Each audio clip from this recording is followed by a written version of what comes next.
All right. Good evening to you all, and warm welcome to this session of our medical writing webinar series. I am Dr. Betsy Joseph from Integra Researchcraft, and as you all know, we've been having various sessions since August. We had various sessions on medical writing. We covered what is medical writing, what are the medical marketing deliverables. We had a session on biostatistics, manuscript writing, we had journal selection, and yesterday we had a session on business proposals. Now, today we have a very important topic. Statistics, as you can see on the screen, statistics is a language of understanding. It's very important for us clinicians, researchers, medical writers, and anyone in the medical communication field to have a good hold of statistics to interpret better and to make sense of it, of the data much better. So let me take this opportunity to introduce our guest who will be taking this interesting session for us. Dr. Alban Sigmani is the director and founding professor at Carmel Research Consultancy Private Limited. He is a physician, clinical pharmacologist, and internationally recognized leader in clinical research. With more than 2 decades of experience, Dr. Alban has led major studies in cardiovascular disease prevention, cognitive aging, and epidemiology, contributing pioneering insights in perioperative cardiac risk and preventive. He's also dedicated to capacity building, having mentored researchers and created innovative training programs for neuroscience.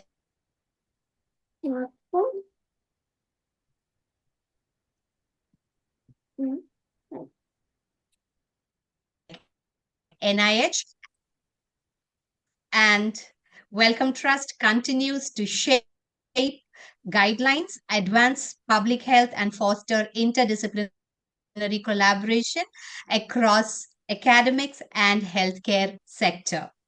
We warmly welcome Dr. Alban to our gathering. And a moment before I give this mic to Dr. Alban, I request you all to please mute yourself. Kindly mute yourself. And if you're in a place where there's a lot of disturbance, kindly switch off your video, or else you can have your video on. Please mute yourself. We will be taking queries from you in between. Meanwhile, you can type in your queries in the chat box. So now we're all ready to attend this wonderful session on interpreting data. Over to you, Dr. Alban. Thank you, Dr. Betsy, and good evening to all of you all. And if you're joining in from a different time zone, good morning or whatever the right time for you is. So thank you for Dr. Betsy for this opportunity, and I think also I should congratulate you on setting up such a important series, which is uh, relevant at in today's age. So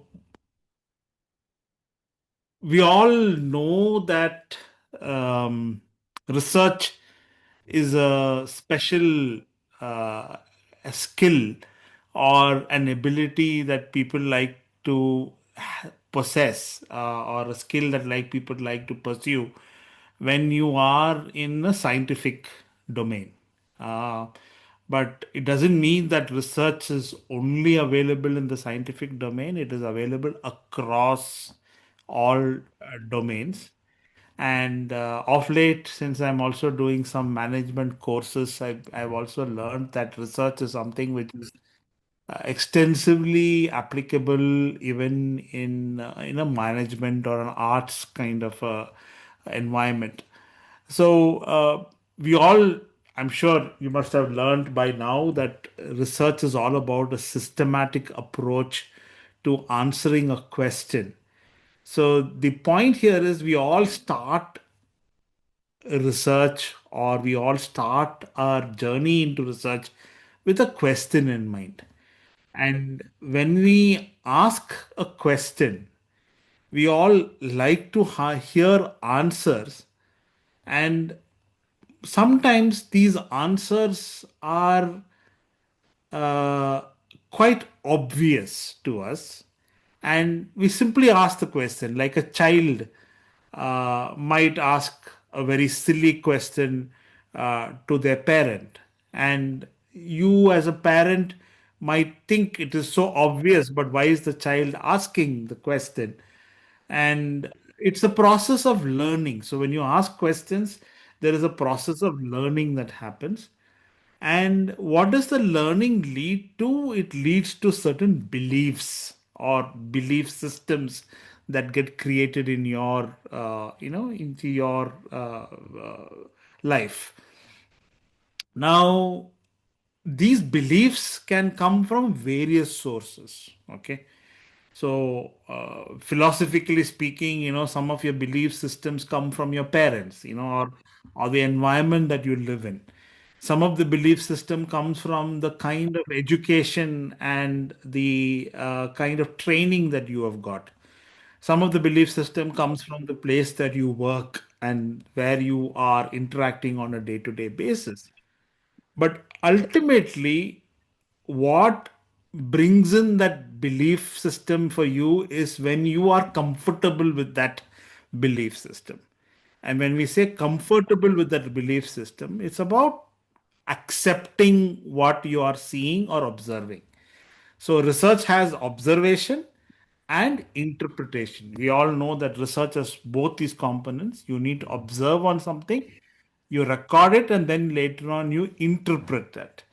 Now, when it comes to interpretation, uh, sometimes a text can be written in a very descriptive manner like this. I'm just putting out a sentence there. They say that researchers noted improvements in communication between healthcare professionals, increased family engagement, enhanced consistency. So, multiple things. There are a lot of words there, and it's a pretty busy thing, but it does not convey certain elements that, as a researcher or someone who's seeking, has something changed. You really are not seeing the change when you read a sentence like this. But when you add some data to it, ಹೋಗದ್ನ ನೋಡಮ್ಮ ಇದು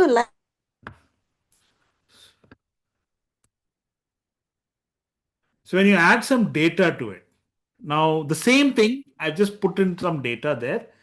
I've said daily rounds involving physicians, nurses, and pharmacists and therapists resulted in a change from a particular timeline, like 7.2 days to 6.1 days. And there was a reduction in the adverse medication events. And there was also an improvement in the satisfaction. Now, suddenly there is an improvement in that particular statement that was made previously, which is very subjective, right? It kind of gave the person or the interpreter, you need to kind of believe it on its face value.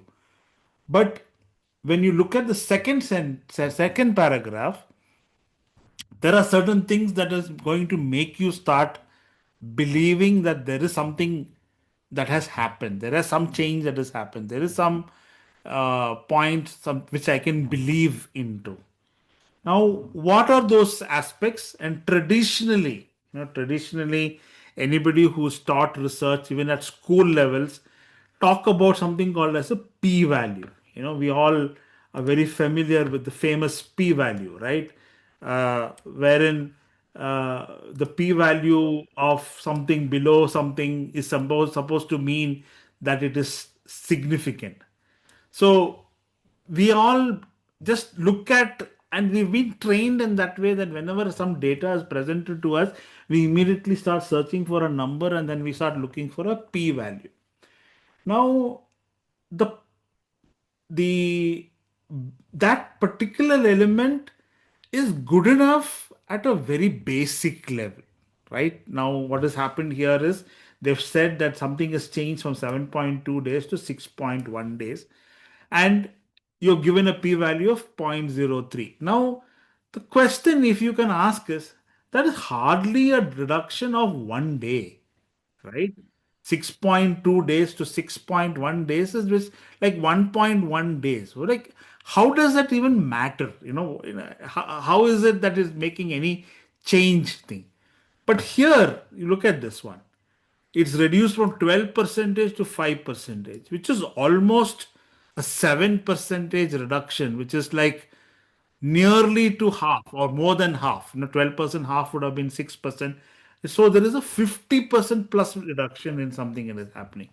So when we say a change, which is as small as this or as big as this, but when we look at the p-value, just look at the p-value. Here it tells you it is equals to 0.03. That means there is a number which is assigned to.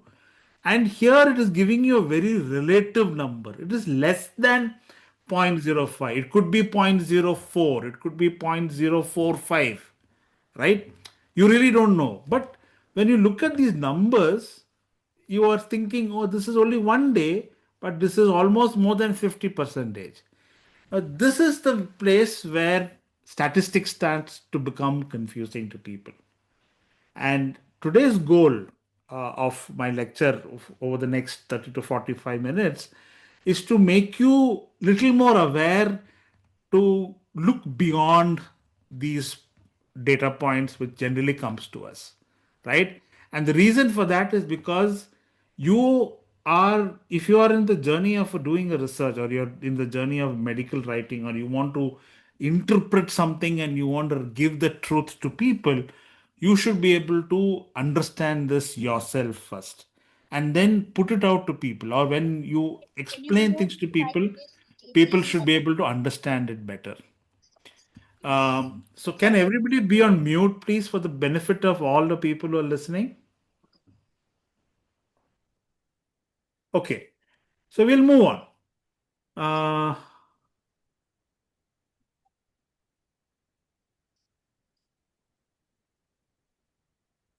So now I'm just going a little into an advanced topic, and I'll come back and I'll tell you the reason why I brought this up. We are all familiar with these two terminologies: narrative review and a systematic review. Many of us may be, many of us may not be. Now, the difference between a narrative review is like you reading a newspaper article where someone reports on a particular event that has happened. And let's say, for example, there has been a train accident and someone reports on the train accident. You read the train accident report. You get the facts about that particular train accident, and you know that something happened, and sometime in the night, there was some derailment that happened and something happened there. Now you will be not able to accept certain facts based just on that one particular article. Now, if somebody says, no, I have systematically looked at the last 30 or 40 train accidents that have happened between periods of, let's say, 1900s to 2000, whatever it is. And I have found that this is the kind of trend that has been happening with regards to the reason why train accidents happen, or the number of people that die and why they die. Suddenly your acceptance of that particular fact changes, right? So that is what happens when you apply statistics into a narrative. Now, the key difference here, for you to go back between a narrative review and a systematic review, is that there is some statistics being added. Very similar to my previous example where I showed that, where I just give text and I don't give any numbers, compared to me giving numbers, that is uh,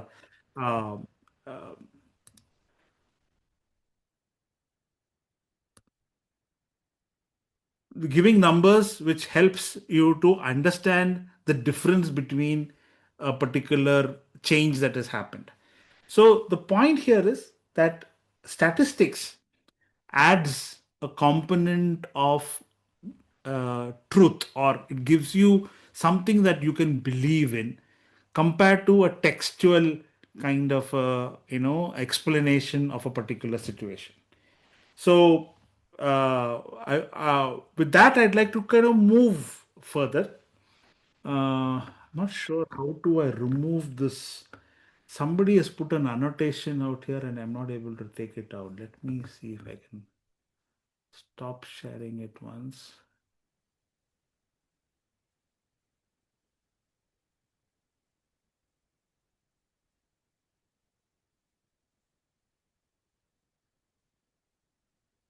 Okay, I think it's gone. Okay, so uh, this is a slightly philosophical touch to the whole problem. Um Whenever we are asking a question in research, we are seeking the truth. Okay, I'll give you a very clinical question. Um does treatment with hormone replacement therapy reduce the risk of heart disease? Now, at one point in time, it was considered to be the truth that, as women age and they go into menopause, they are not having hormones, and as the hormones are not being produced by the body, you get increased risk of heart diseases. And so it's a very simple logical explanation. You replace that hormone by giving hormones. Just like when you have low thyroid, you take thyroid hormone. When you have low insulin, you take insulin to control your diabetes. So that was the logic was very simple at that point in time, and everybody accepted that as a truth. If you are a woman that has attained menopause, you have to start taking hormone replacement therapy. But the fact was hidden. The truth was hidden. It was very hazy because it was coming based on some observational data. People were just making assumptions based on observational data. So a group of researchers decided to study it systematically. And a group of researchers decided to study it systematically. And in doing so, they understood that hormone replacement therapy was not as simple as it was put out across. Now they realize that it is increasing the risk of cancers. It is increasing the risk of thrombo, like blood thickening that happens and so leads to heart diseases. So the very fact that something is preventing something to happen was actually increasing in that population, and that led to a reversal of that truth. People completely changed the truth, and they said, okay, hormone replacement therapy is not safe. It is only to be given in certain situations for short periods of time, and after that, you should take the women off. So the point I'm trying to make here is science is full of these things, where belief systems get replaced on a day-to-day basis.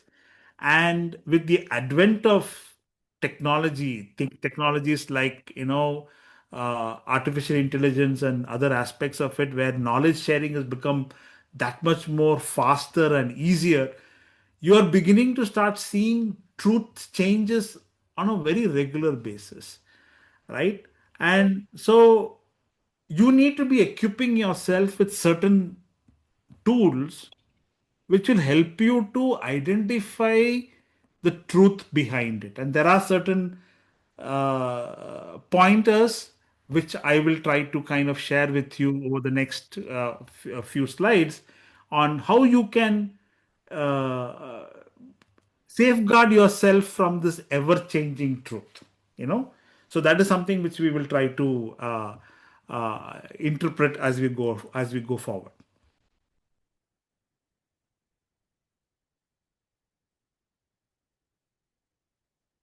So uh, it goes back to another question. As human beings, we always are seeking the truth. And like I was giving the example, because the decision to treat women with hormone replacement therapy at one point in time was considered to be the gold standard. everybody had to give it. And if you don't give it, you were considered that you are doing something wrong. Then when the trial results came out and people started realizing that it was harming people, it changed. You had to overnight change all your decisions. You had to change your guidelines. You had to change. So decisions can save or harm lives. So that's why we want to get closer to the truth. And we will never get as close as the absolute truth, but at least in the existing time, you will be able to give you some information through which you can justify that particular truth.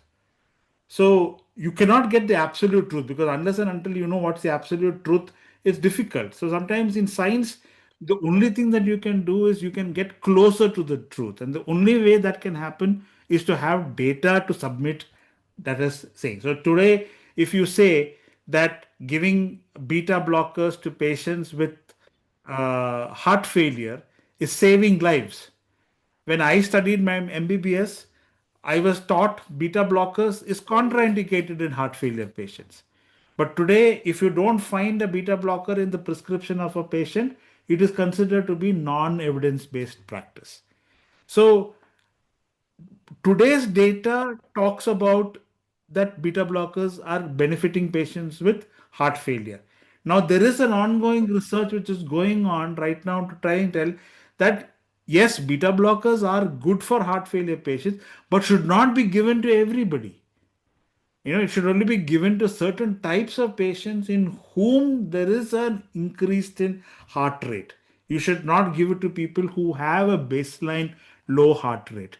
That's a new research that's coming. So again, we are going back from contraindication to indication to now somewhere in between, saying that not everybody, but some people have to be there.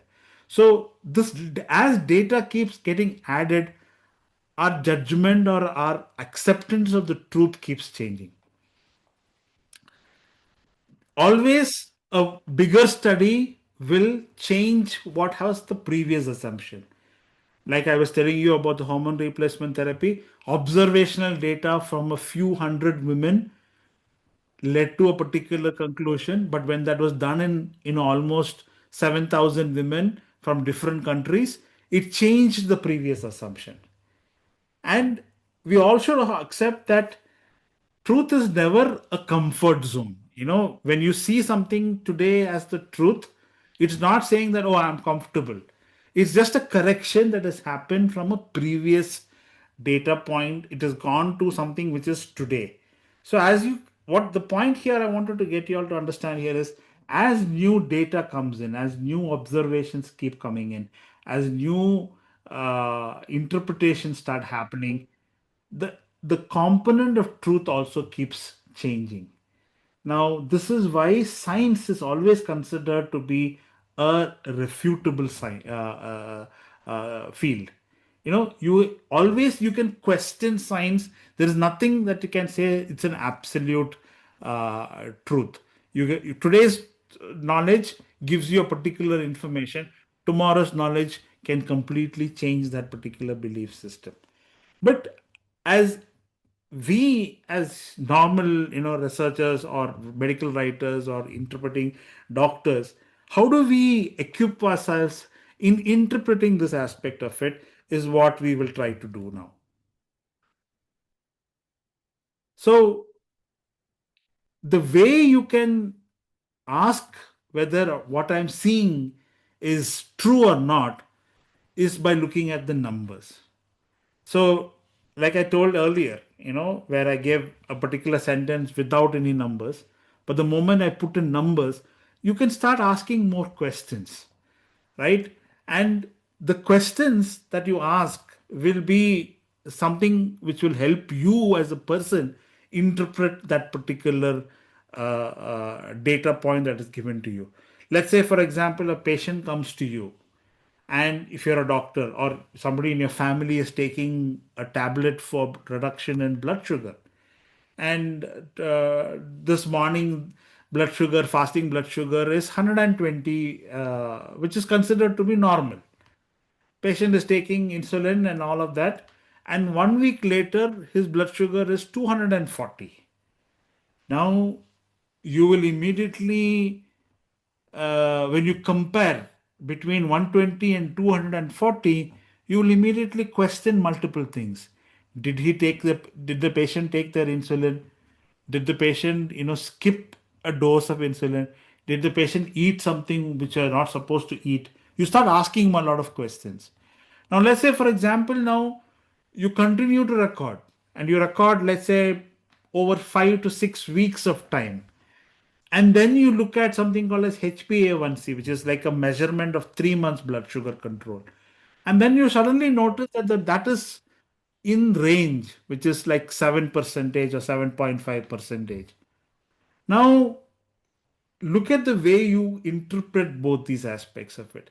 If you look at certain data points as they're emerging without looking at the trend it is taking, you can sometimes get misled and you can misread that particular information to you.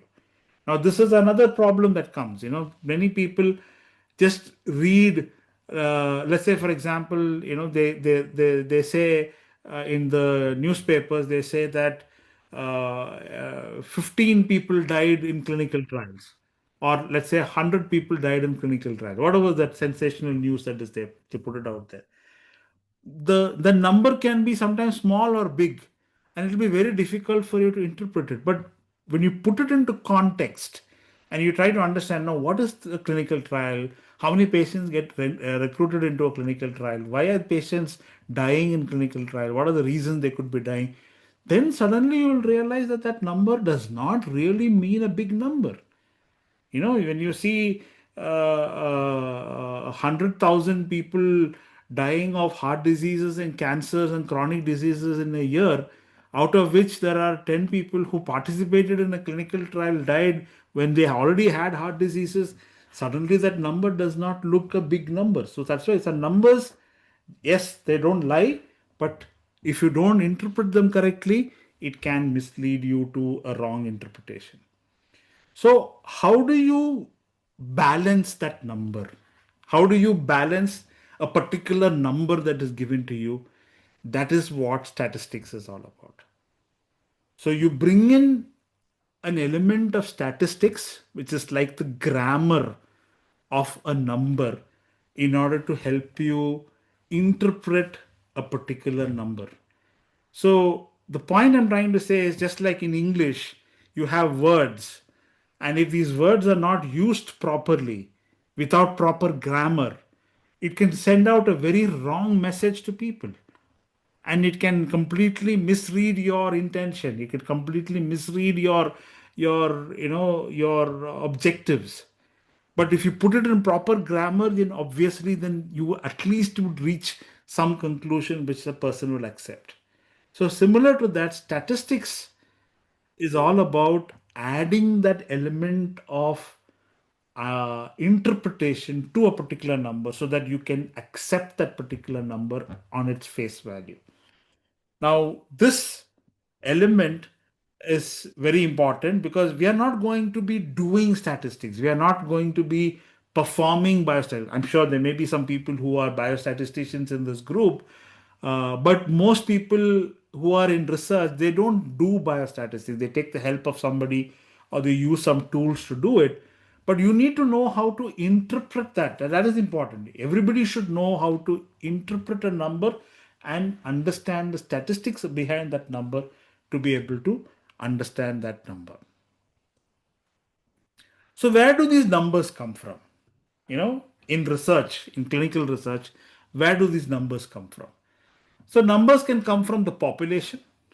If you have large census data, like Aadhaar census data or caste census data that is happening in India right now, or voters registration data, or some large population number that you have, you can get numbers from that. You can get numbers from a sample. Now, I can't go out there and collect information from every house to household and know how many people are having diabetes, how many people are having hypertension, how many people are having cancer. No, what I'll do is I'll sit in a hospital and I'll see how many people are coming into the hospital on a day-to-day basis, and I'll take a number out of it. So that becomes a sample. So a number can come from a sample. Now, what do you do with the number? You try to infer something from that number. But even though you've taken it from a sample, you are interpreting it for the population. You never do a study in a sample for the sake of understanding only what is happening in that particular sample. Now, this is where a medical writer has to be very careful. Now, if they are presented with a statistic from a particular research study that has happened, and there is a number that has been presented to them, a number that has been brought under, if they don't understand the difference in the way that number is representing the sample, or is it applicable to the population, they can completely misread that particular statistic. And what does it lead to? It leads to an inability or an ability to make an impact. So numbers are taken from population, but you cannot always do a population. So you take a sample, but from the sample you should be able to understand whether it has been representative of the population, and then you make a statement that says that that particular intervention or that particular number that you saw has led to an impact, which is the believable truth, because when you take action based on some kind of thing which you believe. I believe in doing this, so I take this. I believe that I have high blood pressure, so I take some medications. I believe this patient has diabetes, so I prescribe insulin. I believe somebody has cancer, so I go and take treatment for cancer. So that belief part of it is something which leads to an action, and that's how an impact can happen. Now, why is it important for us to be able to differentiate these aspects? Because if we do not know how sample is brought from a population and how the sample interpretation happens to a population, you can be making a lot of error. This is called judgmental error. It's called bias, or what in technical terms we call type 1 error, type 2 error, and things like that. Now, what are the common statistics that we use? Right? Whenever we get a number, we generally know about certain statistics that we apply. We apply things like mean, median, mode. What does it do? It just tells you where that number is standing. Is it standing across a particular population? Is it within a particular range? So you take the mean, median, which we all I hope all of you all will know what the meanings of these things. I'm not going into that. And what it shows is whether that particular mean is normal as expected, or is it unusual, whether it is not expected. Let's say, for example, you go to a school group and you measure their blood pressure. So school means somebody below the age of 17 years old, up to 10 standard. Let's just keep 10 standard as the highest class there. So 15 years old. You don't expect a lot of people to have a blood pressure of above 120 by 80. Now, suddenly you come back with the data and say that your mean is 130 by 90. Now, it's not typical, right? You don't expect that. So, this is the belief system coming into play. Now, you have certain assumption. So, you take an assumption that in a school you do not get to see people with high blood pressure, and suddenly you're seeing that your average has gone to a high. That means there is something wrong. Either there's something wrong in the way you did your blood pressure recording, or there is something wrong in the way you entered the data. You first go and check all these things before you come to a conclusion that there is something unusual happening here. Okay? Now, how do you reach that conclusion? You measure the central tendency. So you look at where is that number standing. As we all know, mean is affected by big variation, right? If you have very high variation between a sample, or a sample size is very small, your mean gets skewed. So you take median. Instead of taking mean, you take a median. Median, what does it take? It takes somewhere in the middle. Where are we in that entire set of numbers? You put it down and you put it somewhere in the middle. We know it is somewhere in that particular middle range. Or if you're looking at something like, what is the most repeated number that you're seeing, you take a mode out there. So what a central tendency does is it helps you to compare a sample with another sample. So, like I told you, you had some thought point. The school you do not expect to have thing, but you when you see something there, you can compare. No, the mean here is similar to what is expected in a school children's mean. But if it is not, there is something wrong. You have an ability to compare it with something, and that's what central tendency helps you with. So when you have a statistic, which is a number, from a number you take a statistic, and from the statistic you look at the central tendency. It helps you to make some interpretation, and this is where the number suddenly becomes closer to your thing for truth. You're trying to ask whether what you're seeing is can be believed or can be acted upon. The central tendency or the statistics helps you to go to that direction. We all know about this particular graph. This is called the bell curve. What it basically does is that when you take a sample from a large population, you will see that that particular value that you are measuring generally falls within a particular central component, which we call it as the central tendency that happens out here. So you basically are saying that 95 percentage between this particular point and this point, you see this is the mean, and most values will be within these two ranges. And statistically putting it out, it will be within two standard deviations of the mean. So if you take the mean and you apply two standard deviations to the right or to the left, you would have covered 99% of the population of that particular for that particular value that you're looking at. There will be still that 1% on both sides, half a percentage on both sides, which will be left to chance. So this component of using a bell curve approach, whenever you look at data, is an important tell, and this is something which you can practice on your own. Whenever something is informed to you, you can tell, okay, is this an average, or is this a median, or is this the most frequent value that they look for? If it is a mean, what was the standard deviation? If the standard deviation was more than two standard deviations of that particular mean, if it is more than the mean, then you know that that data is not worth accepting. But if the data point is within one standard deviation of that particular mean, you know that this data can be accepted. I will accept this information that is being given to me. And there are various reasons to it. I will try to touch upon it towards the end, but there are, reasons which affect this aspect of it. But this is one of the ways that you can quickly eyeball a particular data set and see whether the data. So the ways to do it in statistics, they would have taught you about histograms and doing that understanding whether you're seeing a skewness of data. All of that is there. So that's why whenever you get any data set, the first thing the statistician does is to see whether it is following a particular central tendency component. If it is skewed, then they have to apply certain other tools to be able to make an interpretation, or they just have to discard that entire data set. So data is never a final.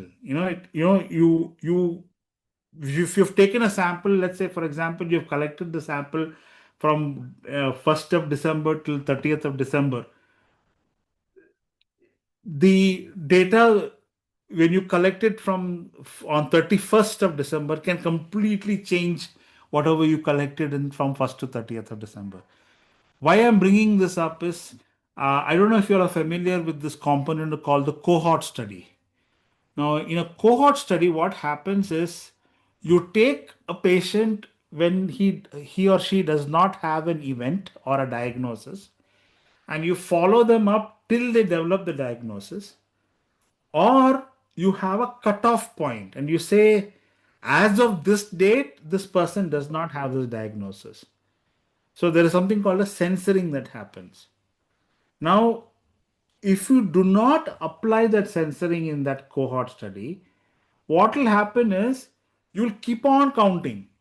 Then you will not be able to interpret that cohort.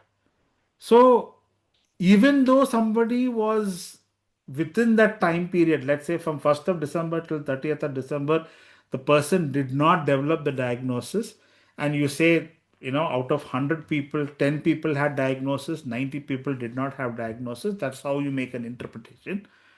Now, let's say on 31st December, one person or maybe five people from that 90 people develop the diagnosis.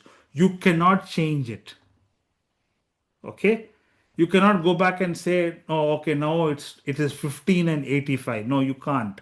Because your cohort ended on 30th of December. So the point is that the study design has a lot to do with how you take your data. So never accept some data that is coming to you unless you know what the study design is. So because the study design determines how you take that particular data, how you count that particular data. And interpretation is always with the component that it may not be the truth. So you should, as a medical writer, it's always advisable when you write on medical components or clinical components, do not try to interpret things as though it is the absolute truth. Always contextualize it within the framework of the data that is available to you.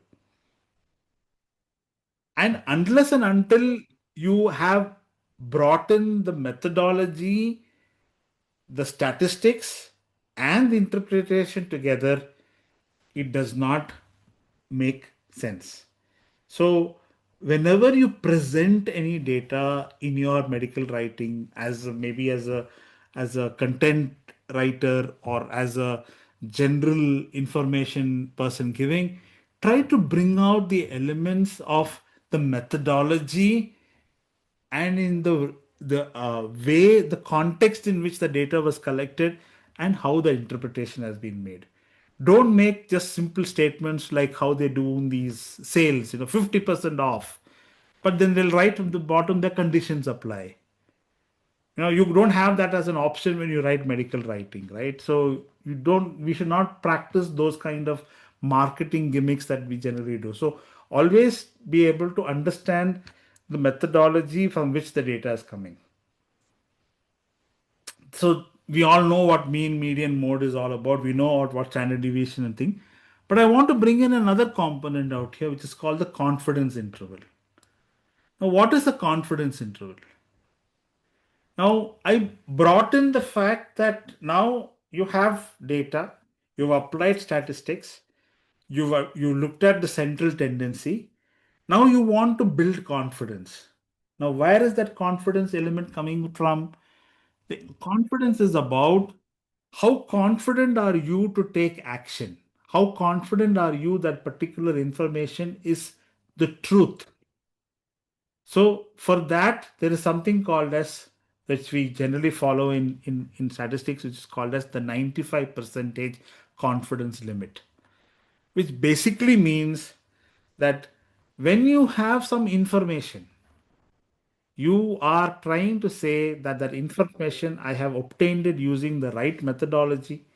I have applied the appropriate statistics, and I have explained it within the context. And based on that, I'm so much confident that my data is true. So that someone who reads it can take action based on that. Now, we all know when we do research, we develop something called as a hypothesis. So there is something called as a null hypothesis and the alternate hypothesis. I'm not going down that path. But basically, we saw a bell curve earlier. Now, this is what happens in a study when we do a sample on which you started off with a null hypothesis saying that there is no difference between the two groups.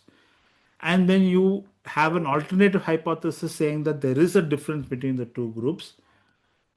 And the difference that you are expecting to see you are saying I will be confident of interpreting it if it is within this particular range, and I apply a power to it. So, what is power? Power is the ability to correctly find an effect. Okay. And it is determined from how much chance we have given to miss the true difference. And obviously, by giving a very small chance of causing a false positive, or something which is true, you're saying is not there, or something which is not there, you're saying is true. Sometimes, in funnily, they say, when you interpret some men are pregnant, or you say it is nighttime when it is obviously daytime. So, such kind of interpretation, you make it as small as possible. The possibility that you are making an error even after you have corrected all the elements, you keep it at a percentage of 20 percentage, which is like you say 80% power, and then you make a change and the difference, and then you say I have interpreted. So anything that you can look at the right of this particular critical value curve is what you accept or you reject the null hypothesis. So this is how you interpret data when we compare between two populations or two samples, like the mean sample. So this is where p-value comes from. The confidence with which you have been able to interpret that there is actually a difference or there is no difference is where the p-value comes from. But going beyond the p-value is the 95% confidence interval. And I'll explain this with a separate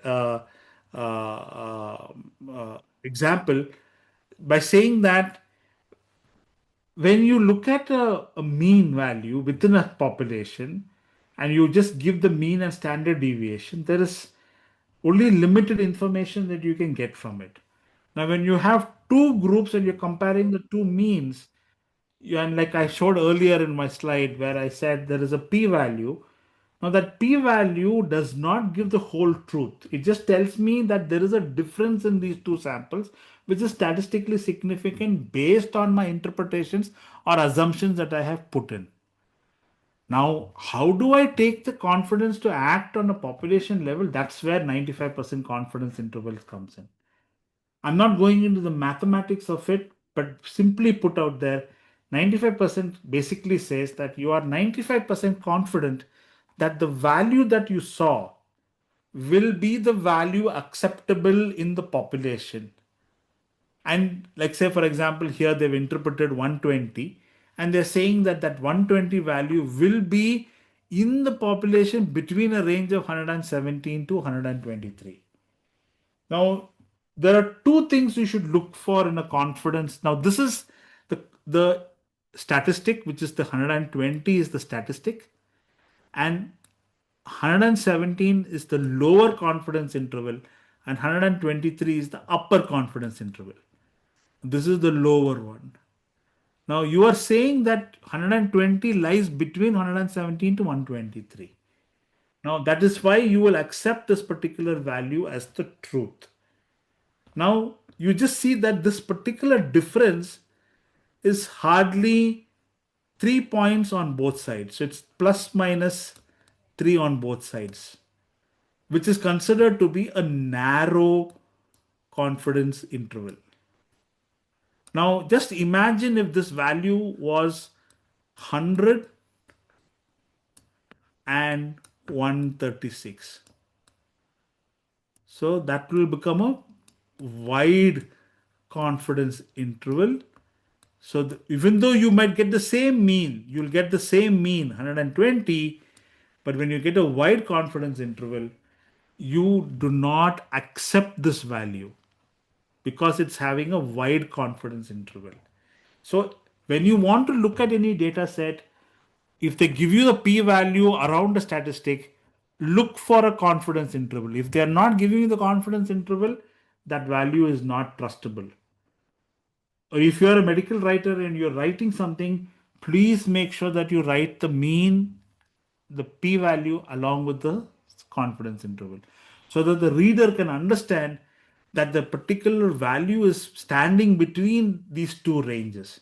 Now, why is this important? A wide confidence interval happens in a small sample. So if you can see the small cartoon here, so when it is 10, you see how wide the confidence interval is, and when it is 100, how much it is, and when it is 1000, you see how narrow it becomes. So it's all the same mean. The mean is not changed. You've only changed the sample size. And as you increase the sample size, and if you still keep getting the same mean, then you know that that particular mean is the truth.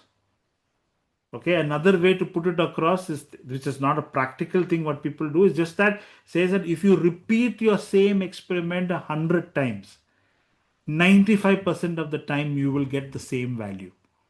That's another way of putting that information out. But this is important. Whenever you look at a particular number, a statistic has been given to you, don't just be accepting the mean and the standard deviation, and if there is a comparison between the two, don't just accept it with the p-value. Look for the confidence interval. If you cannot find the confidence, because like I told you, the mean will remain the same, but the confidence intervals change depending on what is the sample size that you're looking at. Now the same thing is applicable even in a median also. If your sample size is skewed and you're doing some non-parametric tests, you can take a confidence interval based on your median. Now you see the median here, and you have confidence intervals around that median. Now the same median, when you take it up, when a smaller sample size, you'll see that the median is actually skewed to one side. So which is more acceptable compared to this? This is more acceptable because you know that there is a larger sample size and you're seeing a median which is closer to this particular value. Now, in a median, you don't take lower level and upper level. You take something called as the percentile. So you take the 25th percentile and you take the 75th percentile. So you take that, out of 100 people, the 25 people, there is a particular value, and the top 75 people, there will be a particular value. And then you would see whether your value is closer to the 25th percentile or is it closer to the 75th percentile. So based on that, you can take an interpretation. If something which is closer to the 25th percentile, that means you cannot accept it. If it is closer to the 75th percentile, that means it is more acceptable. 75% of people are showing that particular value. So median, what is a median? Median is just basically a center point.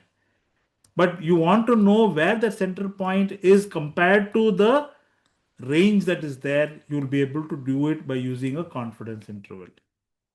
So that is why confidence intervals are important. Now we are moving to the another thing. Are there any questions at this point in time?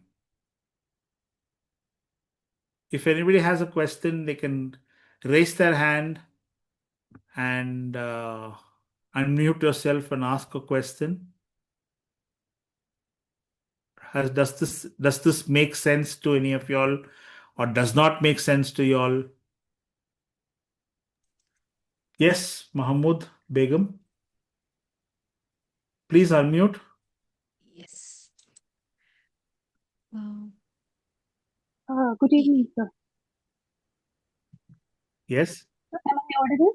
Yes. Okay.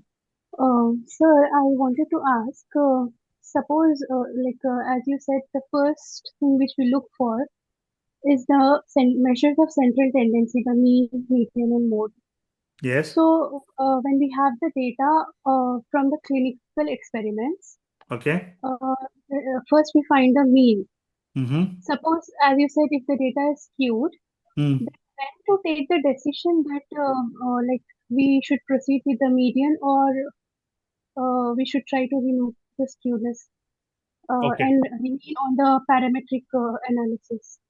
So there are two ways of doing that. One is when you get a standard deviation which is closer to the mean or higher than the mean, you do not take the mean. You'd go for a median. Okay? when the sample size is small and you are not able to get a a histogram which looks like that bell curve, then basically you look at the skewness of the data. If your data is skewed, whether right skewed or left skewed, you always take the median.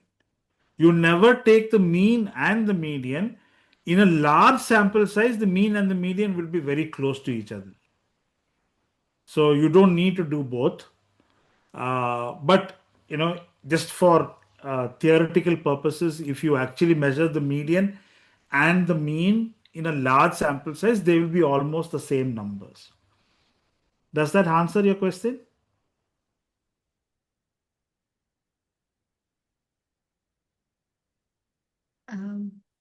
I think she'll have to again unmute herself. So I think we go to the next question, Dr. Alban. Yeah, I see Dr. Mohan is asking a question. And one more question is there about that by Prerna Soni. Can you explain median and confidence interval? And then Mohan has a question. Priyanka Mohan. Okay. So, like I said, median and a confidence interval is the same as you calculating the lower quartile and the upper quartile and you mentioning the interquartile range is the same.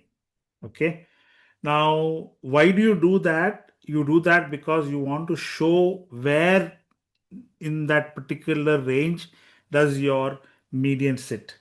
Now, the point about giving it as an interquartile range is just because as a single number is sometimes difficult to understand. So that is why I I I'd like to equate that to the 95% confidence interval. Now, generally, when you go for large sample size, you generally stick to mean because that's you will see that the data is not skewed. But when you're doing small pilot studies and you're taking pilot data to take you to the next level, don't take the median on its own. Always interpret the interquartile range and then interpret the median based on that.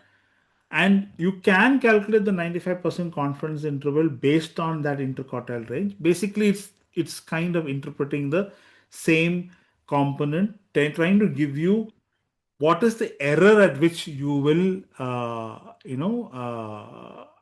what is the error that you are likely to make by accepting or not accepting that particular statistic.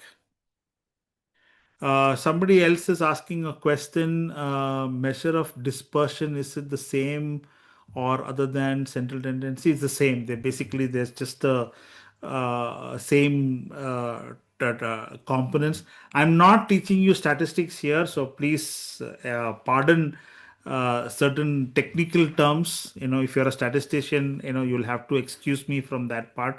I'm looking at it more from an interpreting person, who's medical writing aspect of it. Yes, central tendency and measure of dispersion, I've kind of interchanged there.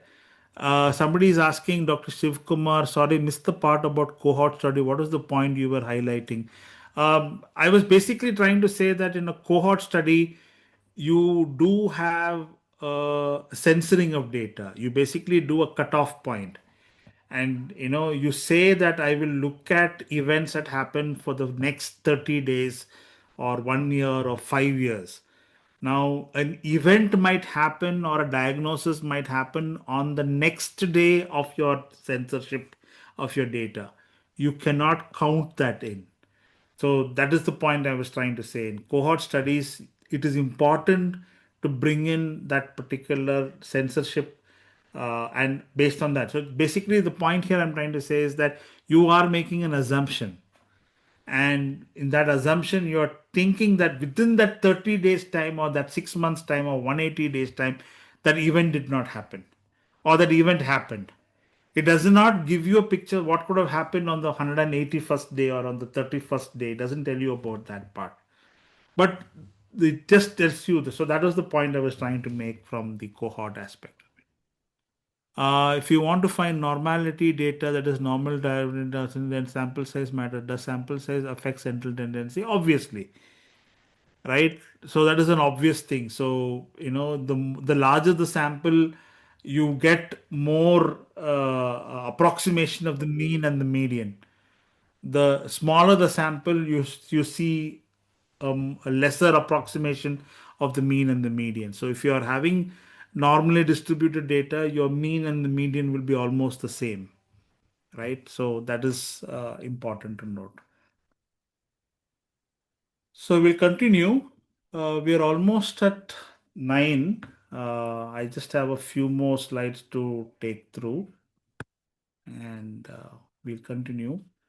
So the last point I wanted to talk about is ratios. Now, we are very much familiar about taking statistics as numbers, but sometimes we are also having to interpret certain things based on ratios. Now, what is a ratio?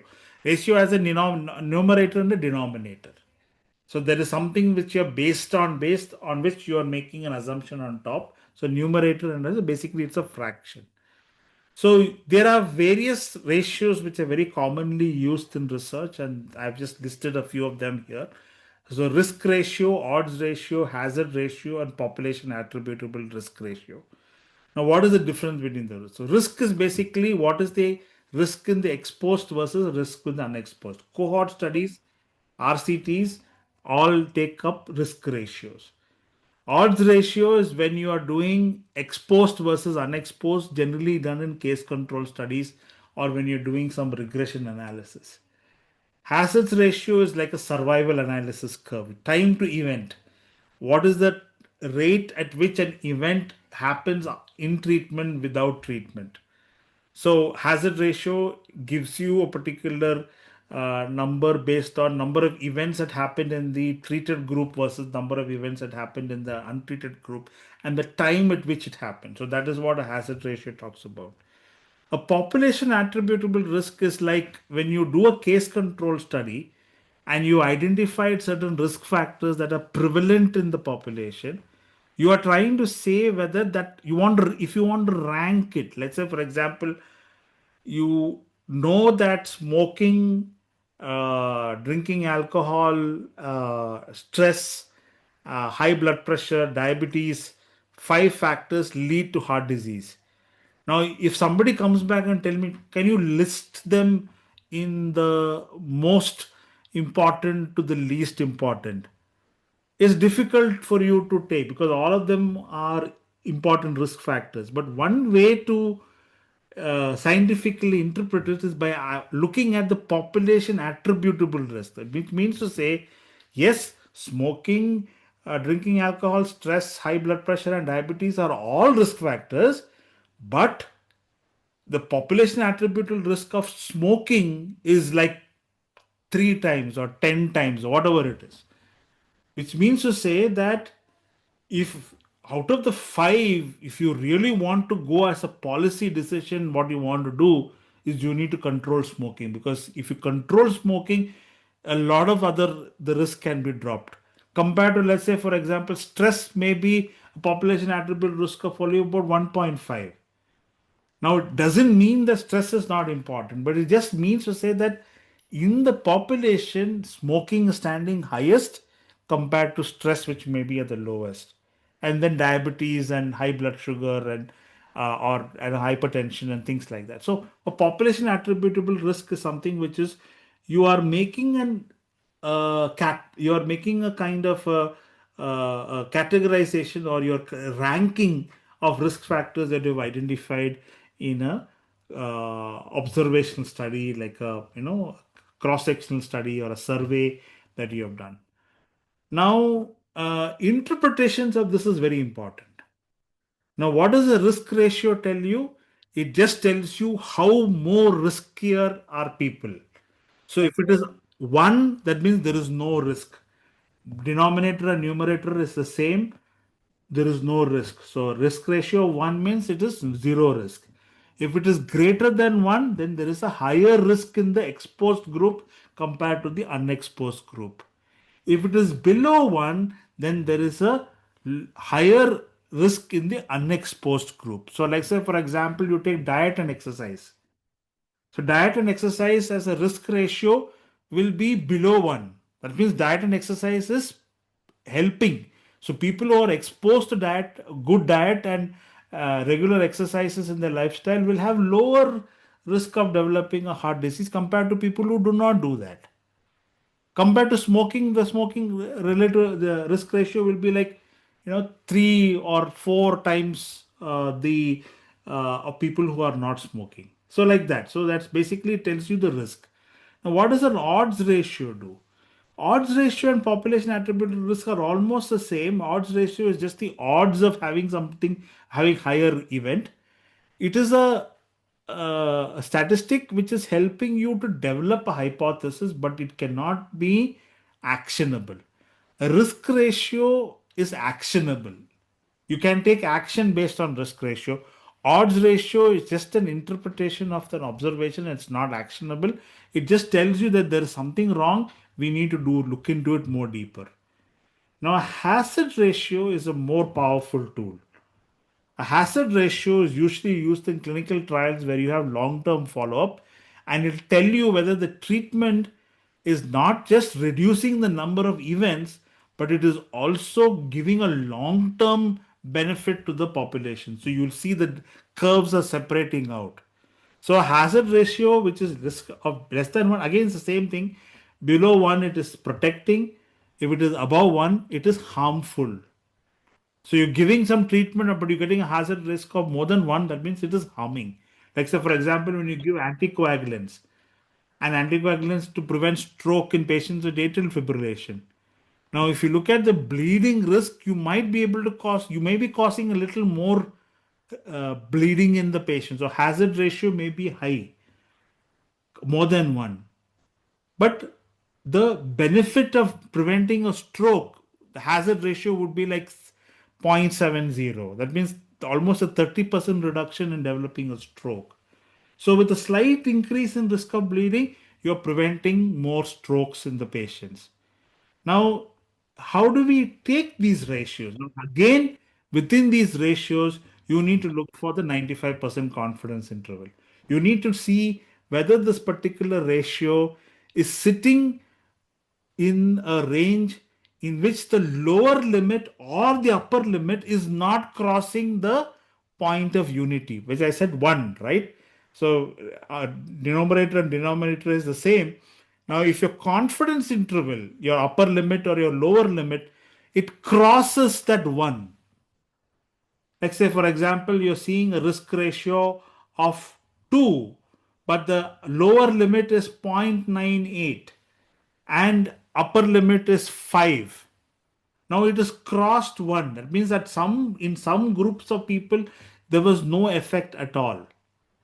Then that particular risk ratio is not significant.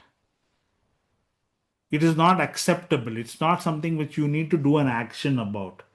But if the confidence interval is also in the direction of that particular thing, let's say, for example, there is a protection. So if the hazard ratio and its confidence intervals are less than 1, then that is an actionable truth. You can take action on that particular value. That means the treatment is leading to a benefit, and that benefit is definitely going to be seen in the population.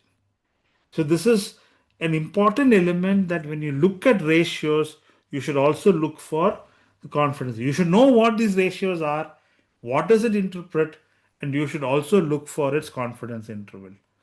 Unless you understand the confidence interval, that risk ratio or the ratio will not make sense. So always look for the denominator. And whenever you look at risk ratios or hazard ratio, there's something called as absolute risk and relative risk. Now, people can get fooled here. Now, absolute risk is the actual numbers that you saw in that population, and you're putting it in the numerator and denominator, and you're calculating the risk ratio or the hazard ratio. Now, when you convert that into proportion, like percentage, that becomes a relative risk.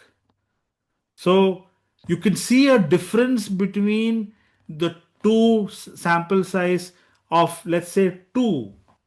So that means, like I showed you earlier, 2 became 1. Let's say, for example, 100 and something which was value of 2 days became 1 day. Now, when I give it as an absolute risk reduction, I'm only talking about a 1 day risk reduction. But if I put it in relative terms, it becomes 50%. 2 has become 1, so it is 50 percentage. So you should always look at the baseline. From where did it change?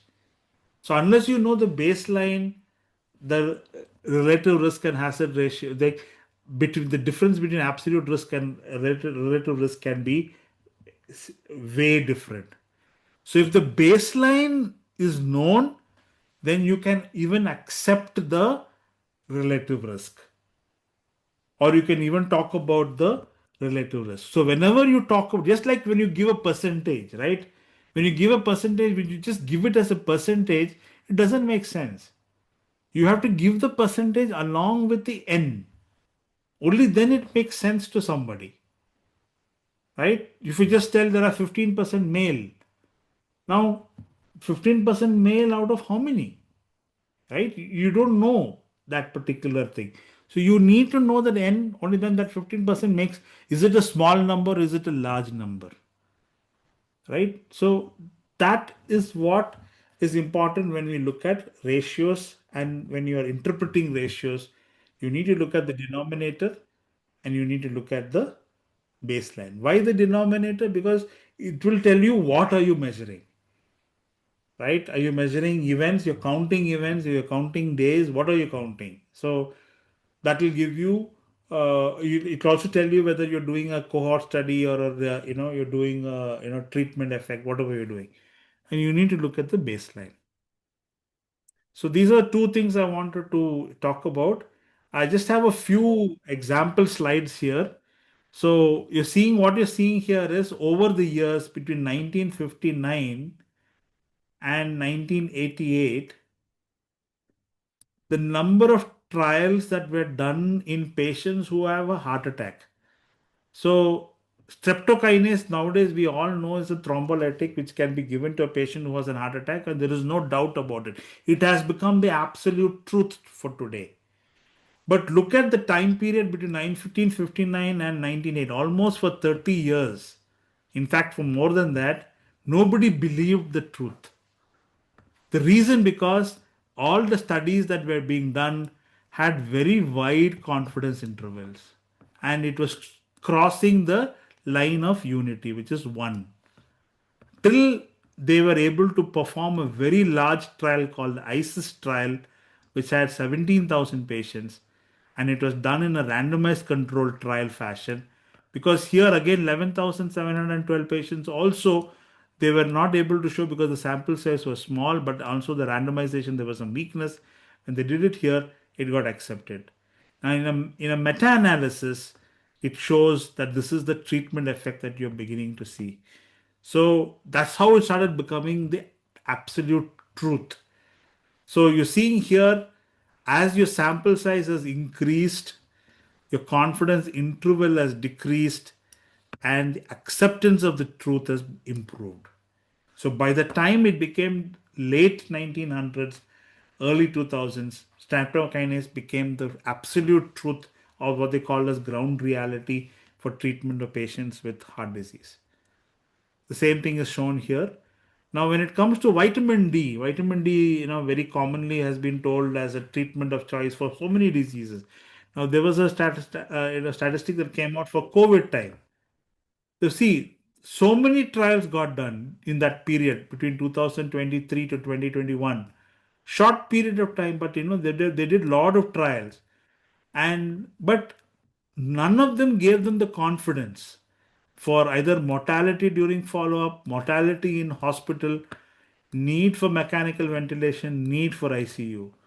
Everywhere you saw that the statistic crossed the line of no effect.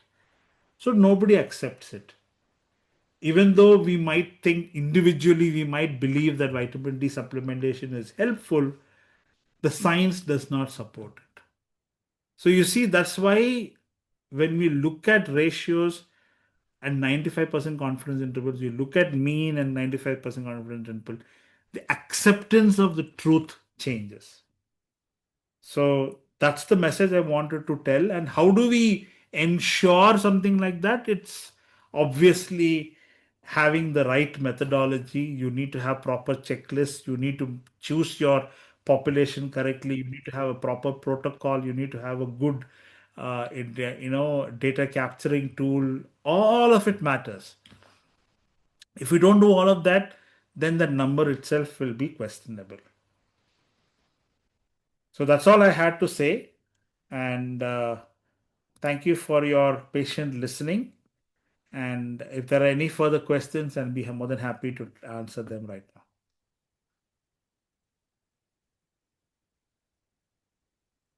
Has If anybody there else? are, sorry. If there are any questions, please type, or you can request to unmute. And then I'll formally thank Dr. Alvin for this presentation. Any more questions?